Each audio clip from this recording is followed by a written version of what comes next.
Olá, good evening, boa noite. Espero que todos vocês estejam bem. Iniciamos agora o nosso 13º encontro dessa série English for Teachers e, inclusive, é o nosso último encontro em que nós temos esse formato de clube de estudos a partir de setembro, a partir da semana que vem. Nós vamos fazer um clube de estudos mais temático, com uma maior valorização das pessoas, digamos assim, dos associados, né? Então, eu convido a vocês, convido a quem depois estiver assistindo a este vídeo para entrar em contato, para se associar ao Clube de Estudos por uma quantia simbólica, né? Vocês terão acesso aos encontros ao vivo, que vão continuar acontecendo às terças, às 20 horas, e também as gravações desses encontros, tá? A partir da semana que vem, as gravações elas ficarão disponíveis apenas para os associados, tá? Eu vou continuar a disponibilizar recortes de gravação das gravações pelas redes sociais, mas vão ser aqueles pequenos fragmentos ali de em torno de 1 minuto, né? Não mais que isso, porque a ideia é valorizar aqueles que também se sentem acolhidos e sentem a importância do trabalho que nós estamos realizando aqui, né? Que esse espaço seja de fato um espaço de discussão, de aprendizagem, de partilha, de verificação de dúvidas, né? Então, tem um tom um pouco mais acolhedor, eu diria, né? E, então, eu agradeço a vocês que estão aqui ao vivo, a Kelly, a Gisele, e agradeço a todos os que têm acompanhado os vídeos que estão disponíveis no YouTube. Esse daqui de hoje também vai ficar disponível e aberto, né? Então, só a partir da semana que vem, a partir de setembro, é que nós teremos novidades. E para finalizar com chave de ouro, este ciclo que eu acho que foi muito bacana, né? Foram um pouco mais de 26 semanas que nós estamos nos encontrando praticamente todas as terças-feiras ou uma vez por semana. Nós vamos finalizar os comentários a respeito da prova de concurso do Estado, e agora a gente vai falar a respeito das discursivas, né, das questões de produção textual que foram disponibilizadas nessas provas, né, tanto na de português quanto na de inglês. Então, eu fiz ali um recorte das questões que surgiram nessas provas e também dos conteúdos que seriam necessários ser acionados para que vocês pudessem respondê-las com adequação. E, de alguma forma, a gente também acaba verificando, né, aquilo que foi importante, foi necessário, os objetos teóricos que alicerçaram essas questões, certo? Então, quem tiver perguntas, pode fazer. E a gente continua naquele esquema de, se vocês precisarem, a Gisele apareceu ali, ó. E então, a gente continua, se quiserem usar o microfone, ou quiserem deixar aqui no chat seu comentário, sua pergunta, sua dúvida, fiquem à vontade. A gente vai começar com as duas questões de português, né? Então, eu achei bem interessante, né, essa prova do Estado, por várias razões. A gente já comentou nas últimas semanas um pouquinho, né, das questões de múltipla escolha, tanto no inglês quanto no português. E aqui nas questões discursivas, aconteceu algo também que eu achei bem sui generis, porque eles dividiram o espaço que normalmente é dado para uma questão, normalmente de 15, 20 linhas, para 2 questões, né? Então, foram 2 questões, mas que você tinha a metade do espaço necessário para respondê-las, né? Então, cada uma delas eram 10 linhas. Tem gente que pode achar isso bom, mas eu acho que, como dizem, é uma faca de 2 gumes, porque você tem uma quantidade de linhas muito pequena para dar conta daquilo que está sendo solicitado. Então, a gente vai observar aqui, eu coloquei as 2 questões juntas, né? Essas daqui são da prova de português, e a gente vai ler e comentar, tá? Se vocês quiserem fazer seus comentários também, fiquem à vontade, tá? Então, aqui a questão, né, a parte discursiva, o texto base, ele seria utilizado nas 2 questões. Então, é como, né, a gente tem a sensação que é como se, ao invés de montar uma questão com, sei lá, com 4 subitens, né, a letra A, B, C e D, eles optaram por fazer uma separação, deixar em 2 questões, mas que tinham relação com o mesmo texto base, né? Então, o texto para a língua portuguesa foi: em uma escola estadual de São Paulo, um grupo de professores discute a adoção de novas metodologias de ensino e aprendizagem. Todos concordam que o princípio da equidade, presente no currículo paulista, é fundamental na consideração dos métodos a serem adotados. Porém, 2 professores, Paula e Samuel, discordaram quanto à aplicação desse conceito. Por um lado, Paula alega que, independentemente da metodologia adotada, é necessário que haja uma flexibilidade para favorecer o protagonismo de cada estudante em função de suas especificidades. Por isso, pode haver turmas ou grupos de alunos que funcionem melhor com um ou outro método. Por outro, Samuel evoca o mesmo termo da equidade para afirmar que todos os alunos devem estar submetidos a um mesmo método de ensino-aprendizagem. Para ele, o modo mais justo de estabelecer um sistema avaliativo equitativo é analisar o desempenho dos estudantes a partir de conteúdos, materiais didáticos e técnicas pedagógicas em comum. E aí, dada essa situação, a gente tinha comentado, né, que é bem comum que a VUNESP, que foi a banca aplicadora, eles montam situações problema para que a partir delas o candidato venha a dissertar.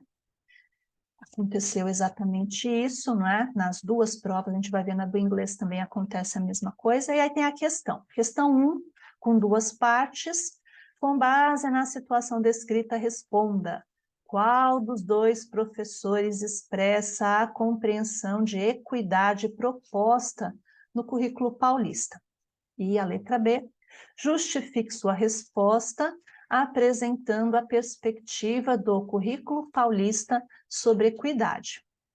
Enfim, aqui que a gente precisa saber o que é equidade, tá? E vamos e venhamos, né? Quem leu no currículo paulista falando a respeito desse assunto, eles não redescobrem a roda, eles usam o conceito básico do que é equidade, né? Que é justamente considerar a diversidade, considerar as diferenças na adoção de qualquer proposta, quer que seja a metodologia de ensino, sistema avaliativo, enfim, né? A equidade tem relação com isso, a gente vai falar um pouquinho mais a respeito, mas antes eu queria comentar com vocês, né?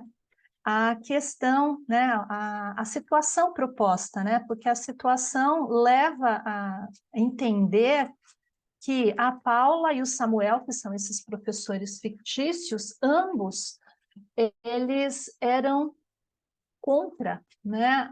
Dá a sensação inicial que eles discordaram, né? Diz ali no final do primeiro período, né? Que o Paulo e Samuel discordaram quanto à aplicação do conceito, né? De que é o uso do conceito, do princípio de equidade para a adoção de metodologias de ensino-aprendizagem, né? E aqui eu, particularmente, né, a gente vê que na descrição do que a Paula fala, ela está falando de equidade, né? E é lógico que o Samuel vai por um outro caminho, né? Ele vai por um caminho que é o caminho do senso comum, né? E aí é onde normalmente muitos candidatos, principalmente professores que estão em exercício, eles às vezes acabam se afastando, eles acabam deixando de perceber que o que eles estão realizando aqui é uma prova de concurso, não é uma sessão de terapia em grupo, né? Então, eles não devem responder aquilo que eles de fato acreditam ou que corresponde à realidade das escolas, de alguma parte das escolas ou não, mas aquilo que o currículo paulista ou o seu futuro empregador deseja saber, se você leu, se você entendeu o que significa a equidade dentro do documento, né? Então, é lógico que não tem espaço para falar de que a Paula me parece uma pessoa muito aparecida, né? Que quer ficar ali criando polêmica, mas na verdade ela está falando aquilo que que o grupo está falando, né? Mas elas, de fato, né, se a gente for pensar ali na questão A, na letra A, é a Paula que traz ali, por um outro discurso, o princípio de equidade presente no currículo paulista, né? Porque é ela que vai falar da flexibilização, do protagonismo de cada estudante, da observação das especificidades de cada um, né? E aí ela vai finalizar ali a fala dela de que é necessário utilizar a metodologia que seja adequada a cada contexto, né? E, inclusive, aquilo que no início do texto se diz, né, que os professores estão ali buscando a adoção de novas metodologias de ensino e aprendizagem baseadas nesse princípio. Então, não é uma apenas, né? Aquilo que o Samuel traz é o que a gente tem como o ensino, entre aspas, tradicional, né? Aquela ideia de um sistema avaliativo que é baseado no desempenho, né? Que usa um único método, que avalia o resultado. Então, aqui a gente não tem ali o desenho do princípio de equidade, né? E na questão 2, né, a gente tem ali uma variação do mesmo tema, né? A discussão anterior levou o grupo a pensar como promover uma educação de qualidade para todos. Passou-se a trabalhar na reunião a definição de competências, como apresenta o documento Currículo Paulista. E Samuel recordou a importância do aprender a aprender. E aí, né, vocês estão percebendo que, às vezes, no enunciado dessas questões, me parece, quando eu falo do enunciado, né, no desenho da situação, me parece que, às vezes, se você não toma cuidado, a apresentação da situação pode te induzir ao erro, né? Porque aqui a gente tem, na primeira questão, com certeza, né, o olhar da professora Paula, que traz o princípio da equidade, mas aqui vem falar do Samuel, falando do aprender a aprender, e aí a pessoa fala, nossa, será então que era o Samuel que estava certo? Né? Às vezes a gente falando assim, falando friamente, você fala, não, isso não acontece. Acontece, né? Às vezes a pessoa está meio insegura e ela começa a olhar o que está escrito e aquilo talvez a influencie na resposta que ela vai dar, né? Mas é isso, Gisele, é isso mesmo. Os professores, muitas vezes, e isso não é nessa prova, é desde sempre, né? Todo mundo que já fez curso preparatório para concurso, o que se mais ouve é que o profissional em exercício é aquele que acaba tendo mais dificuldade de realizar uma prova de concurso, porque para ele é muito complicado separar o que ele vive, né, a realidade do que ele vive, daquilo que está nos documentos. A gente sabe que entre a teoria e a prática tem, às vezes, um universo.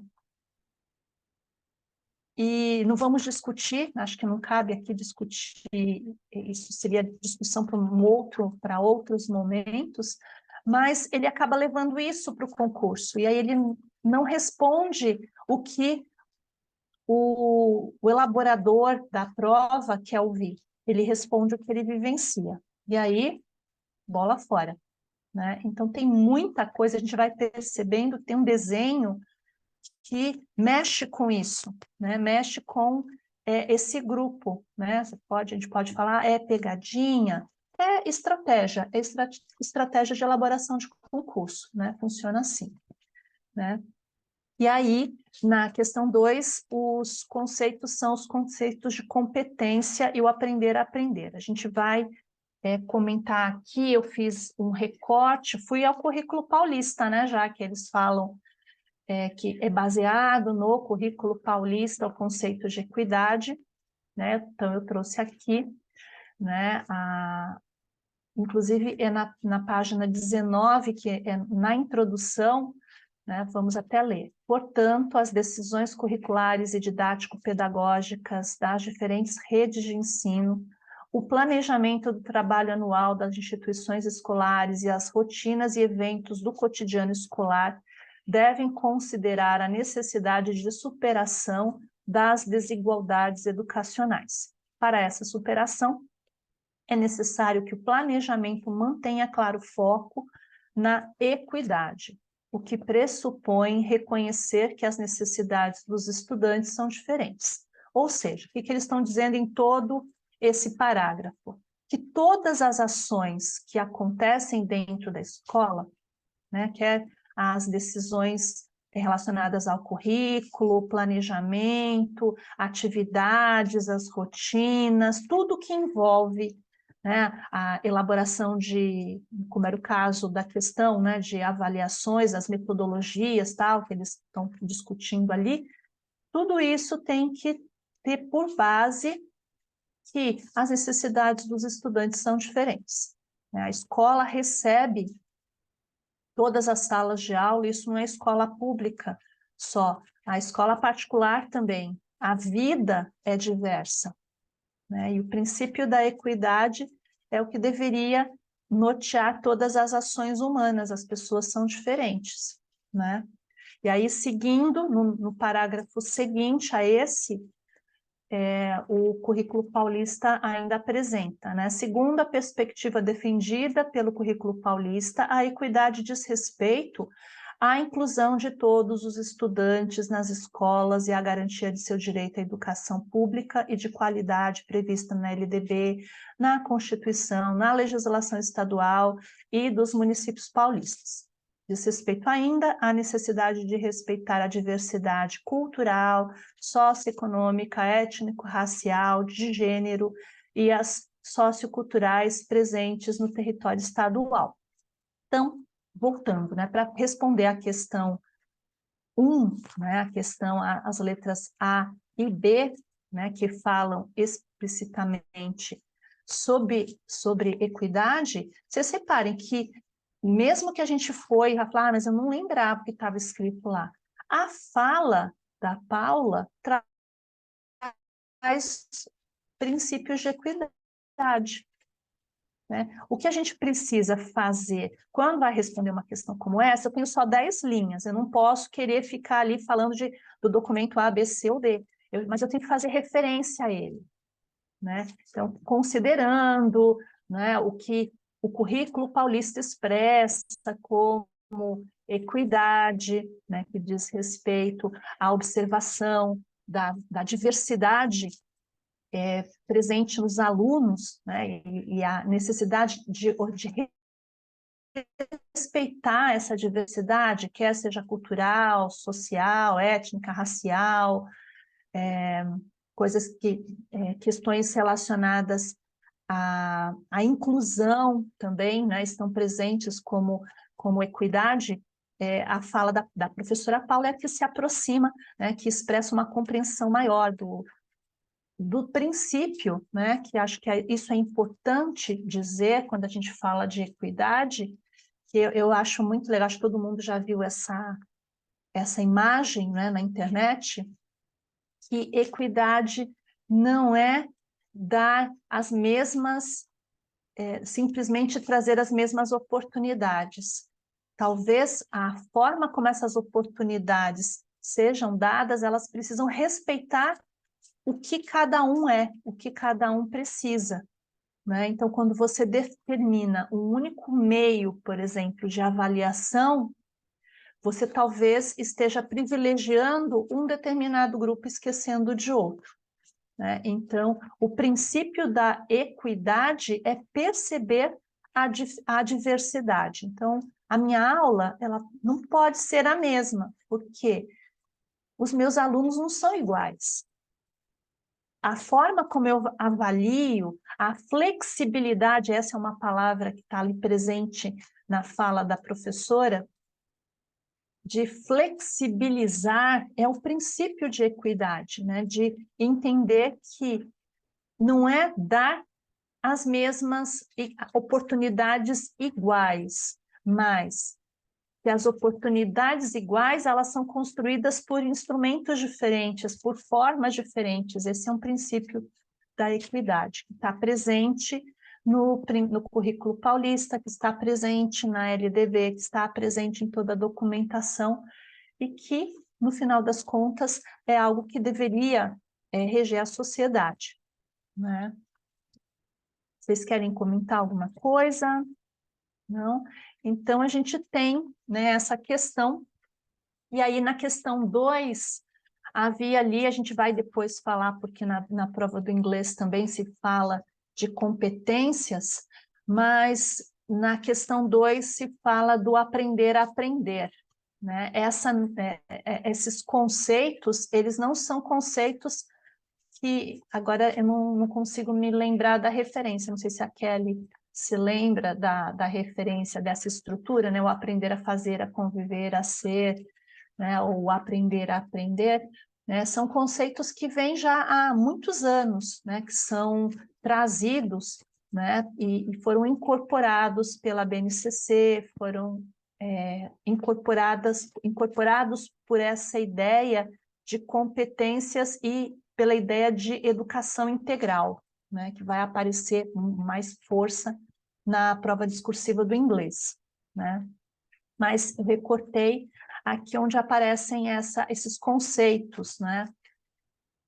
Ainda na introdução do currículo paulista, né, o documento fala assim: espera-se que essas indicações possam orientar as escolas para o fortalecimento de ações que assegurem aos estudantes a transposição de conhecimentos, habilidades, atitudes e valores em intervenções concretas e solidárias, ou seja, o aprender a fazer, o aprender a conviver, no processo da construção de sua identidade, aprimorando as capacidades de situar-se e perceber-se na diversidade, de pensar e agir no mundo de modo empático, respeitoso à diversidade, criativo e crítico, que seria o aprender a ser, bem como no desenvolvimento da sua autonomia para gerenciar a própria aprendizagem e continuar aprendendo.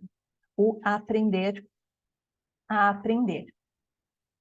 Por que eu disse que na questão 2 do inglês, do português, né, eles fazem uma relação que foi o Samuel, o professor tradicionalista, né, que fala ali E para ele, equitativo é um sistema avaliativo que avalia o desempenho, que utiliza apenas um método, né, que vai observar conteúdos, tal. Quer dizer, isso aqui está totalmente divergindo do que é o princípio de equidade, né?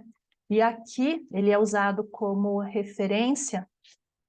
O Samuel me parece aquelas pessoas, eu não vou nem falar de professor, eu vou falar de pessoa, tá? De pessoa mesmo, de ser humano, que ouve alguma coisa, sabe? Você lê várias coisas e você apreende apenas um olhar, você faz um recorte. Então, ele caracteriza para mim esses indivíduos, essas pessoas que de tudo que você fala para ela, ela entende só uma coisa, aquilo que talvez se alinha com aquilo que ele acredita.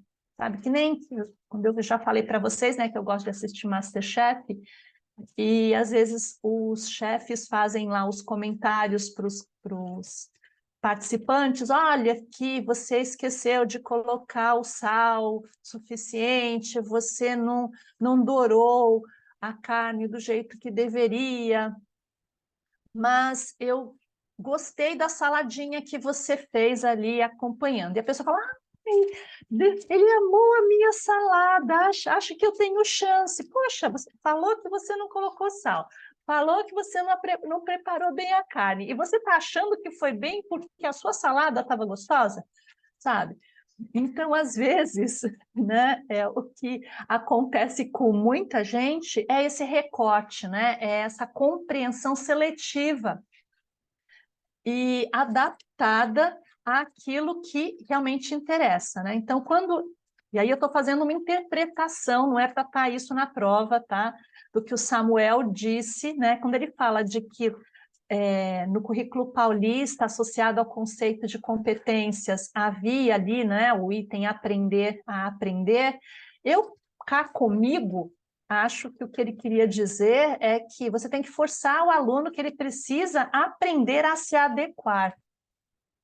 Então, ele deveria ter E aí, por que eu estou falando isso? Porque, às vezes, é isso que... É esse link de informações que, muitas vezes, o profissional que está em exercício, ele se identifica, de algum modo, com a fala do Samuel e ele vai por esse caminho.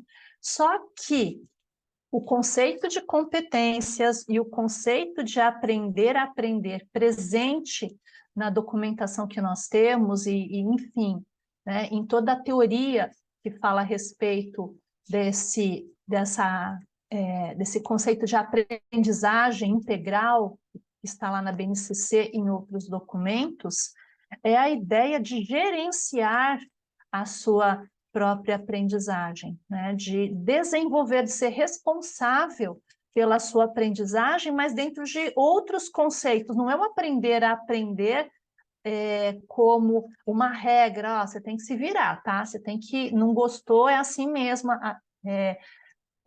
conviva com isso, né? É exatamente, né, Gisele? Na questão 1, ele já diz que tem que se adequar, né? A Kelly ali, obrigada, Kelly, é isso mesmo, os 4 pilares da educação, né? Então, essa nomenclatura que aparece aqui nesse documento não surgiu nesse documento e nem na própria BNCC, é muito anterior, está ali, a Kelly colocou o link da Unesco, né, dos 4 pilares da educação, quer dizer, é uma discussão, são teorias que já estão presentes muito antes, né? E se a gente for perceber, são 4 pilares, né? Então, a ideia de aprender a aprender é um dos pilares, que envolve não somente o alunado, mas a própria instituição escolar, né? Aqui, em particular, a gente está falando, né, do que se espera, né, desenvolver nos alunos, né, essas habilidades que é justamente a ideia de um ensino, de uma aprendizagem integral que envolva a capacidade cognitiva, comportamental, né, as atitudes perante a vida, né, a autonomia, né, então o aprender a aprender está relacionado a essa questão de autonomia, mas associada a outras questões, o respeito à diversidade, o pertencimento, né, o espírito crítico, né, tudo isso que a gente está vendo aqui e que está presente lá no currículo paulista. Né? Então, a ideia do aprender a aprender que está presente naquela questão, ela se volta como um desses pilares que é estimular o aluno dentro da sua subjetividade, né, que ele consiga desenvolver entender a significância do seu próprio aprendizado, né, e não se adequar a um modelo que não serve para ele, não serve para muitas pessoas, né? A ter esse crítico, né? Então, a gente tem isso, né? Nessas questões, né? Então, assim como a gente já falou nas questões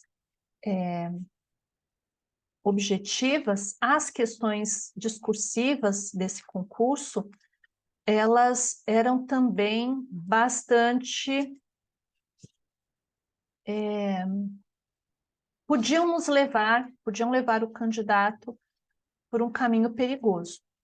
E tem uma outra questão, uma quantidade pequena de linhas. Em cada uma das questões, você tinha 2 subitens para responder e 10 linhas. Então, você tinha que ter uma capacidade de síntese muito grande, né? E a gente sabe que o professor gosta de falar.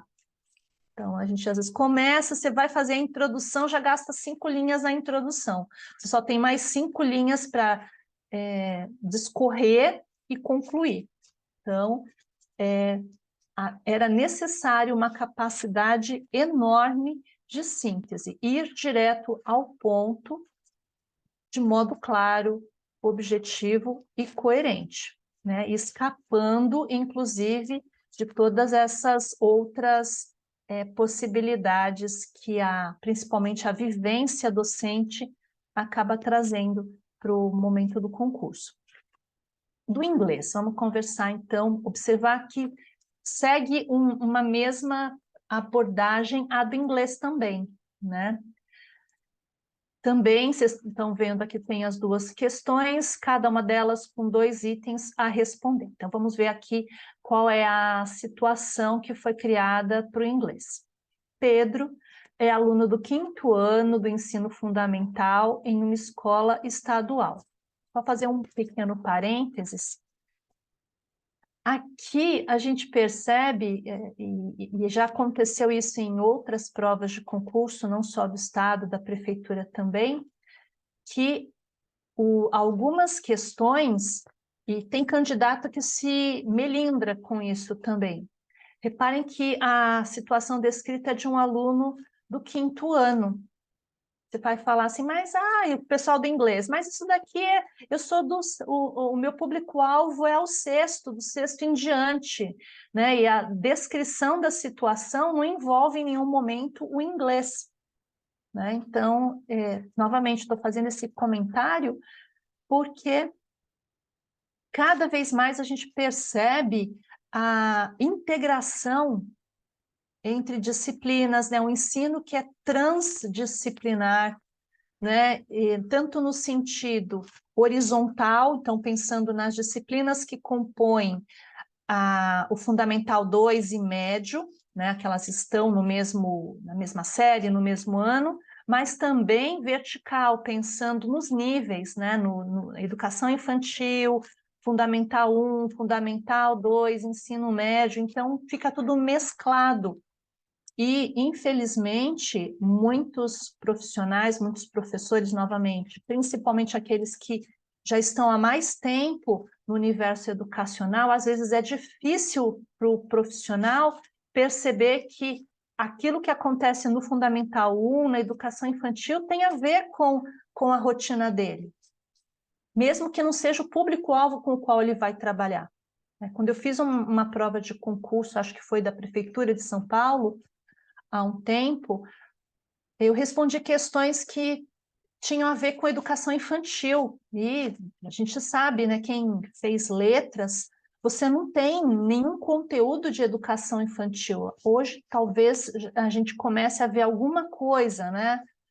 Algumas mudanças em currículos, mas na época que eu fiz não tinha, né? Mas é assim, né? É a observação desse olhar transdisciplinar e também entre níveis de ensino, né? Voltando aqui, então, o Pedro é aluno do 5º ano do ensino fundamental em uma escola estadual. Ele vinha cultivando um pequeno canteiro antes abandonado no período livre da tarde, com autorização da diretora.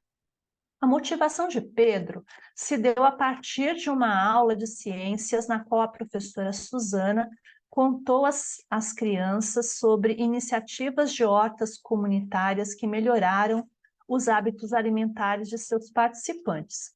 Todo dia, passava em seu canteiro para regar as plantas e apreciar o seu crescimento. Em uma tarde, Suzana viu Pedro sozinho e aborrecido perto de sua horta. Aproximou-se do menino e perguntou-lhe o que havia acontecido. Pedro narrou uma briga com alguns de seus colegas, que o criticavam por ser muito ciumento com a horta. Segundo as outras crianças, Pedro se via como dono do canteiro e não deixava ninguém chegar perto. De birra, um dos meninos arrancou um dos pés de alface da horta. Suzana, ao mediar o conflito, descobriu que a bronca das outras crianças vinha de uma vontade e curiosidade de participar da atividade. Suzana sugeriu a Pedro que convidasse seus colegas para cuidar da horta com ele. Nesse processo, Pedro exerceria um papel de monitor, auxiliando os demais com a experiência que havia adquirido. E aí vem a questão. É fofa essa situação, né? Eu achei bem fofinha essa situação. Tendo como base a perspectiva da educação integral apresentada no currículo paulista, responda. É a Crianças dos Sonhos, né? Qual dimensão ou tipo de competência é mais marcadamente trabalhada por Suzana junto a seus alunos na mediação do conflito? Avalie a mediação de Suzana a partir da perspectiva de formação integral.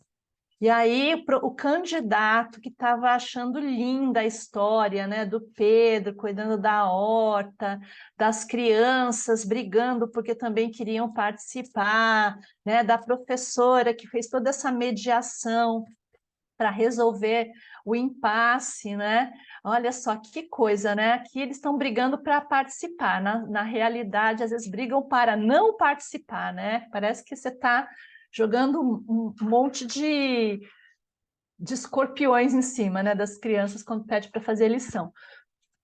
Ninguém quer fazer, e às vezes não, nem as crianças, às vezes até os colegas não querem fazer, né? Deixa para lá.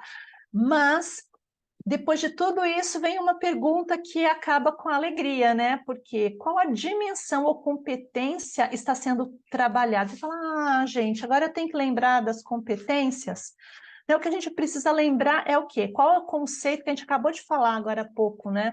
Dessa ideia de educação integral, do ensino que seja integral, de uma aprendizagem que seja integral, né? Que não envolve apenas o cognitivo, né? O conhecimento que você adquire, o conhecimento enciclopédico, mas é a questão atitudinal, né? E é isso que está presente aqui, né? O que acontece? Aqui não tem nenhuma questão de conteúdo, né, que está sendo discutida, né? Aqui é a relação entre indivíduos que está sendo discutido, né? Porque o que o menino estava fazendo aqui, teoricamente, era uma coisa maravilhosa, cuidando da horta, tal, né? Ele entendeu, né? Achou interessante o que a professora trouxe a respeito das hortas comunitárias, então era bom o que ele estava fazendo, né? Mas é a ideia do dividir, do compartilhar, do viver em sociedade, né? E o que a professora fez, então, qual é a competência ou qual é a dimensão? É muito mais uma dimensão interrelacional da relação em sociedade do que algo relacionado ao cognitivo, né? E aí, né, pensando nisso, deixa eu só ir aqui para o...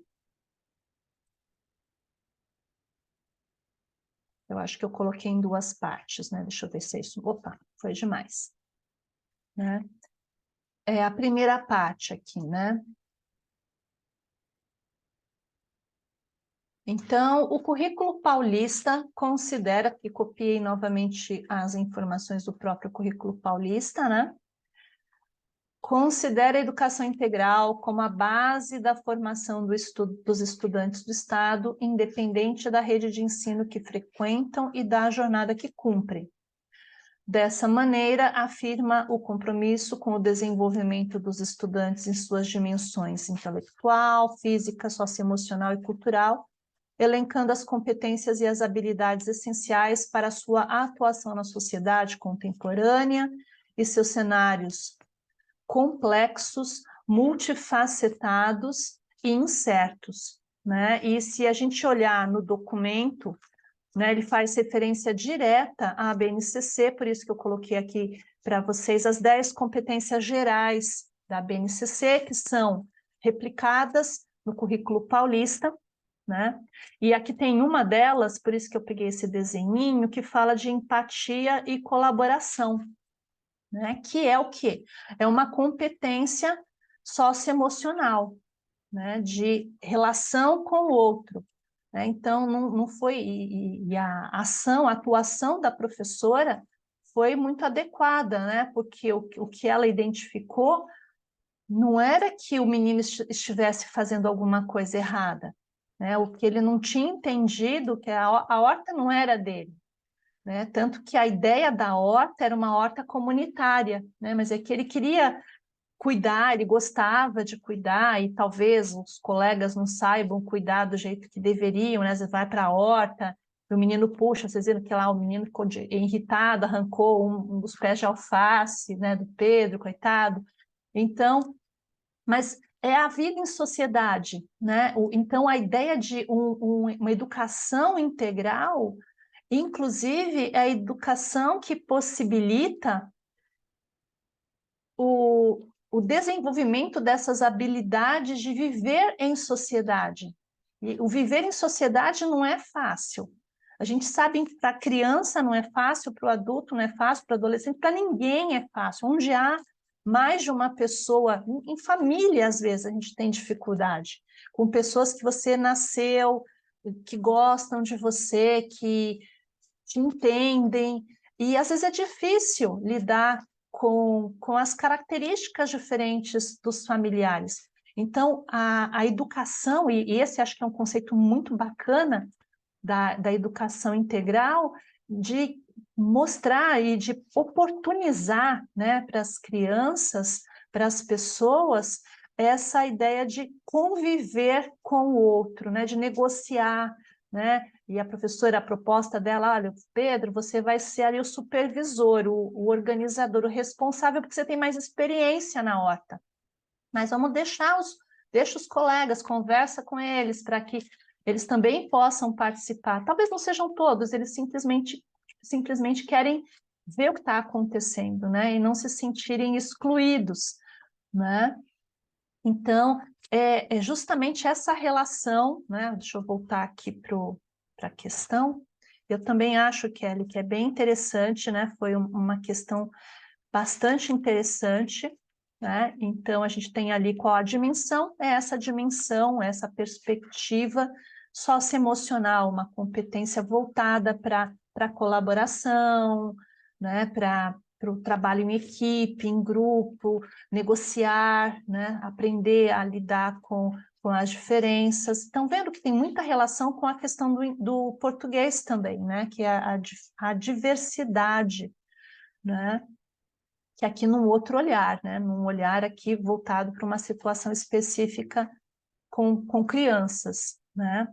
E avalia a mediação de Suzana a partir da perspectiva de formação integral, né? A ideia da relação da professora, e observem que foi interessante isso, né?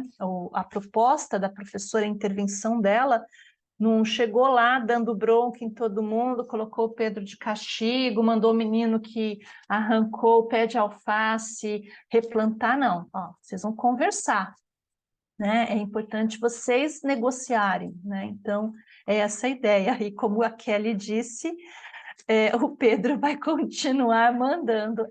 Pois é, então ele é o monitor, ele vai ser o chefão, é o chefe da horta, né? O monitor da horta. E aí, a questão 2, a partir dessa situação, Suzana pensou em incorporar em suas aulas, no próximo ano, a criação de um projeto envolvendo uma horta comunitária, com base no currículo paulista Responda. Identifique 2 espaços não formais de aprendizagem adequados ao projeto da Suzana. Justifique sua proposta a partir do pressuposto da educação integral expresso no documento sobre espaços de aprendizagem. É a ideia do professor mediador, esse um conceito, né, de aplicação de professor mediador. Né, o professor que não vai lá e resolve, né, mas que ele organiza, que ele orienta, que ele conduz. É esse o princípio, né? É o princípio de professor que está ali mediando, né? Isso mesmo. E aí, com relação à questão dos espaços de aprendizagem, né, que estão presentes, reparem que na descrição da atividade, a escola, essa escola fictícia criada aqui nessa questão, ela já tem um espaço, que é a própria horta, onde o menino trabalhava, né? Então, que espaços não formais de aprendizagem são adequados ao projeto? Espaços não formais são os espaços que estão fora da sala de aula. Né? Então, a horta, né, esse espaço que essa escola tem, né, é um espaço não formal. Né? Se não tivesse, né, uma área, né, aberta na escola, poderia ser. Então, e aqui eu também recortei onde o currículo paulista fala de espaços informais. Estão vendo que a primeira parte, né, que fala da educação integral, está na página 20, na introdução, e a que fala dos espaços informais na página 23, também na introdução. Outro pressuposto da educação integral é a de que todo o espaço escolar é espaço de aprendizagem, aberto à ampliação dos conhecimentos dos estudantes. Nesse sentido, o pátio, a biblioteca, a sala de leitura, os espaços destinados à horta, a quadra poliesportiva, a própria sala de aula, entre outras, são de fato espaços propícios à aprendizagem em todas as dimensões da pessoa, sendo por isso considerados verdadeiros polos de produção de conhecimentos nos quais os estudantes poderão pesquisar diferentes assuntos e situações que colaborem para a sua formação por meio de metodologias colaborativas centradas no estudante. Né? Então, o que a gente vê, né, aqui nesse documento que bebe da fonte da BNCC é novamente a ideia de o protagonismo estudantil, que a gente tem que pensar, cada vez que eu falo de protagonismo estudantil, eu fico pensando, e eu vou amarrar com o que a Gisele falou de professor mediador, que a gente tem que, às vezes, pensar muito em juntar esses 2 conceitos, né? Porque não existe um protagonismo estudantil se não houver alguma mediação e alguma orientação. Né? Eu fico vendo muita gente e às vezes alguns documentos levam muitas pessoas a entenderem que o protagonismo estudantil é deixar o aluno fazer o que ele quer. Né? E aquele conceito de ser legal, de ser divertido, dele decidir tudo. É claro que a ideia é que ele possa vir a decidir, vir a escolher, vir a ser crítico, né? como é inclusive, uma das competências gerais que são apresentadas pela BNCC, né, tá, inclusive aqui, né, pensamento crítico, científico, crítico e criativo, mas ele não nasce com isso, gente. Né? Acho que o que a gente precisa entender, né, no caso aqui da história da horta, né, a criança, ela tem a boa intenção, ela entendeu, ela quer fazer, mas ela precisa ser orientada, né? É o profissional, é o adulto competente, é o professor que vai orientar. Então, a nossa função, ela não é...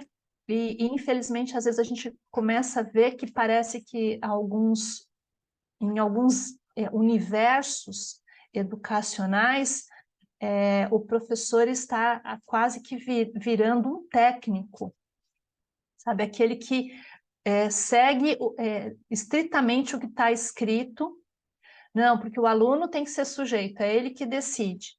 Não, assim, ele vai decidir a partir daquilo que você trouxer. Então, a nossa responsabilidade educacional, ela mudou de configuração, né? Não é o professor que vai simplesmente organizar tudo do modo que ele quer, mas ele vai, de algum modo, conduzir, porque ele é a pessoa mais experiente e mais competente.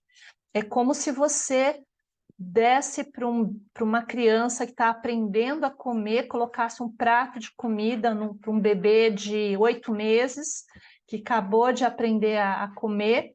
Você coloca lá um prato, um bife, um arroz com feijão e fala, come. Coloca faca e garfo, dá na mão dele e fala, tó, come. Agora você tem que aprender a aprender.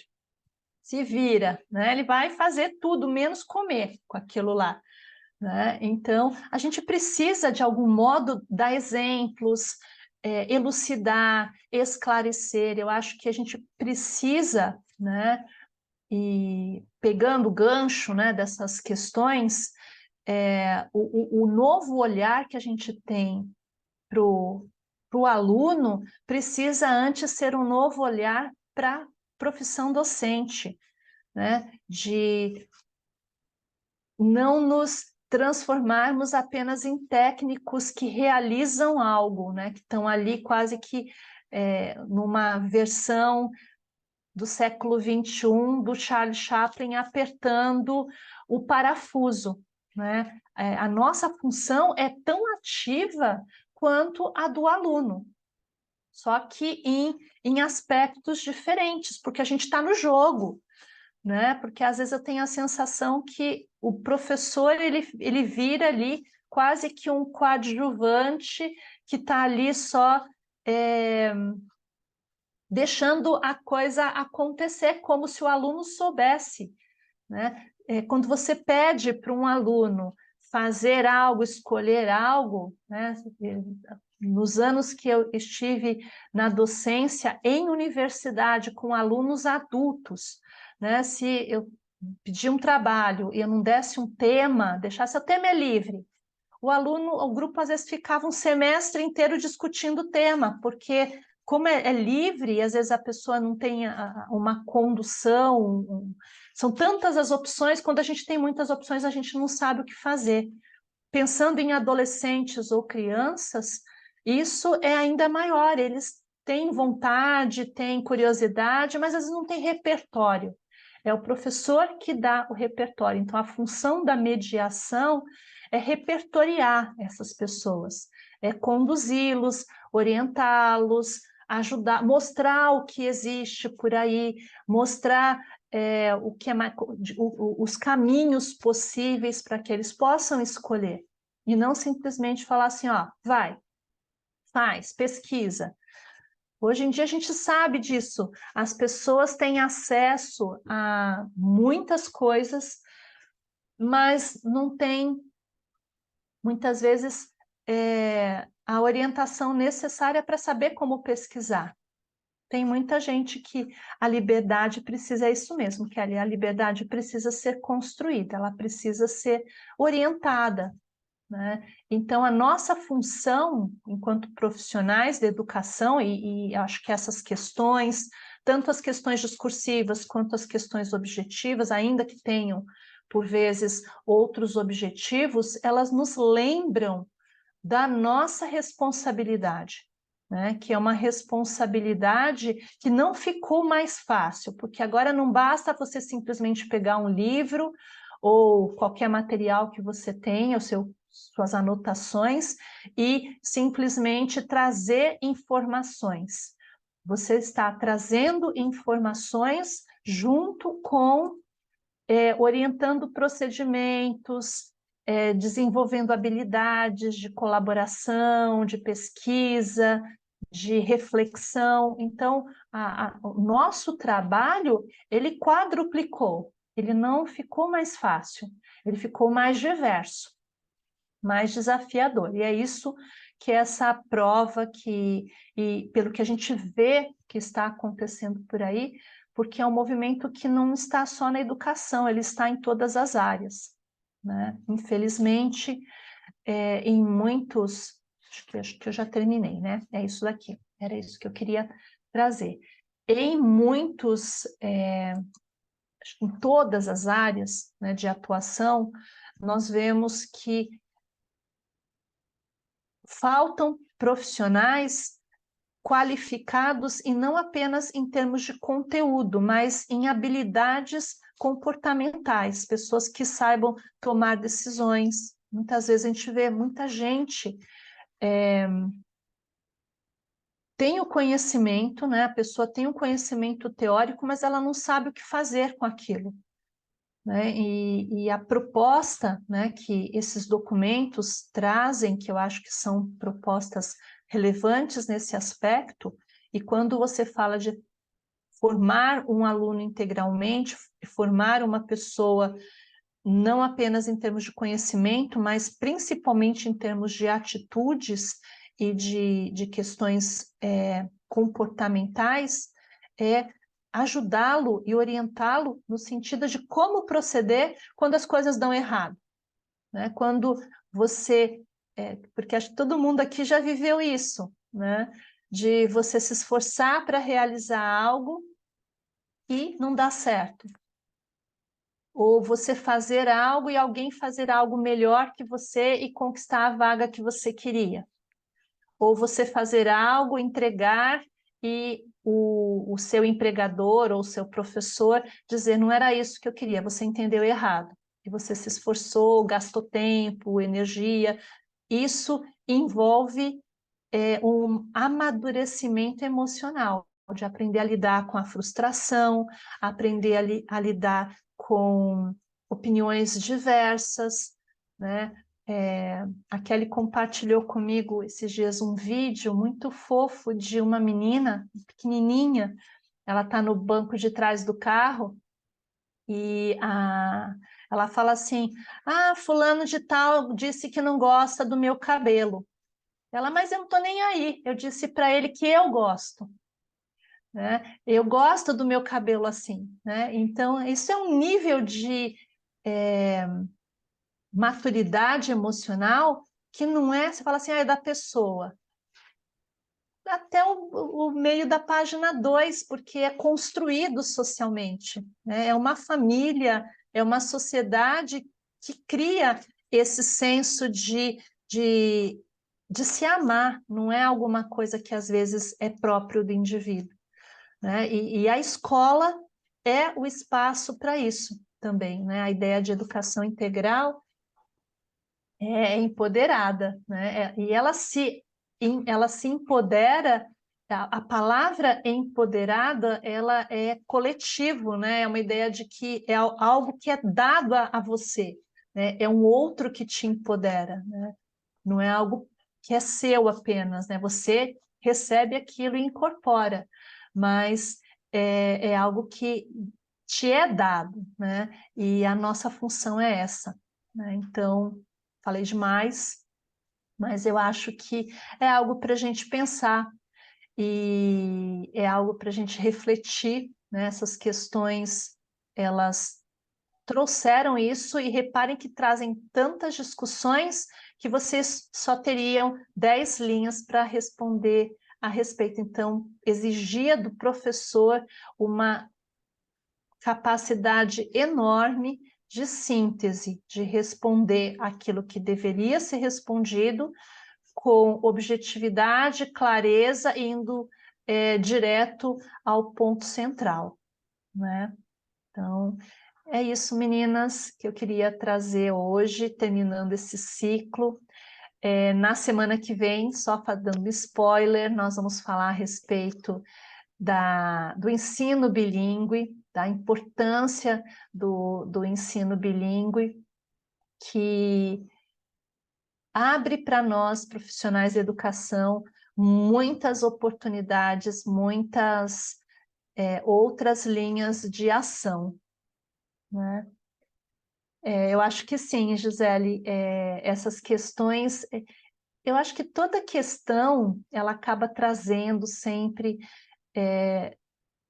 muito a refletir, é que as pessoas às vezes ficam presas e ficam tensas por causa de serem avaliadas, mas elas trazem sim, talvez você fala assim, eu não sei se eu passei, mas é refletir a respeito disso, né? É perceber, e talvez isso é a mudança de perspectiva que a gente precisa às vezes para conquistar inclusive o nosso espaço, né, para que a gente tenha sucesso, quer na educação ou quer em qualquer ambiente que nós estejamos. Mas eu acho que nós que nos formamos na educação, mesmo que você não vai trabalhar com isso, você acaba levando essas questões, né, esse senso, esse aprendizado para outras áreas, né? A educação, ela, como dizem, né, vou parafrasear o próprio documento, educação é a base.